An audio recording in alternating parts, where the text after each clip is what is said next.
hau bela da, 9 urte dazka, eta bueno, nik uste familia behar dula ez, txakur lasaia da, mendia gustatzen zaio, baina lasai juteko bai.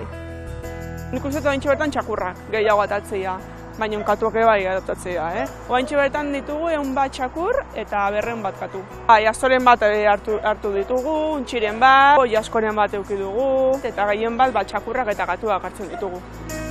Udaltzaile deitze digute, txakurra okatua dola hor bakarrikan eta honea etortzen dira. Edo honea etortzea familia ezin dutela auki animalia eta honea etortzea abandonatzea. Nik uste urtetik urtean nik uste gutxigo abandonatzen dituztela jendeak, baina segitze dute abandonatzen animaliak.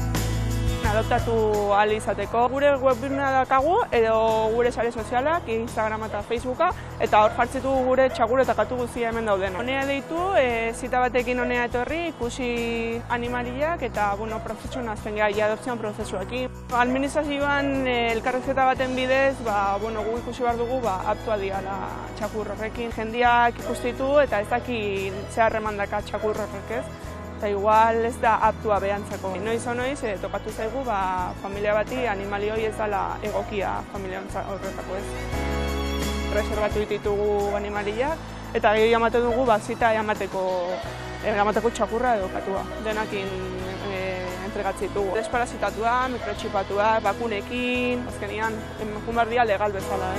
Definitiba da. Ezin duzu, mendikan kaiolatikan atea txakur bat, eaman etxea eta 15 egunetan ekarri eta ezin da. Normalian prozesu bat egin behar duzu ere bai etxean, esatzen duzunean txakur bat.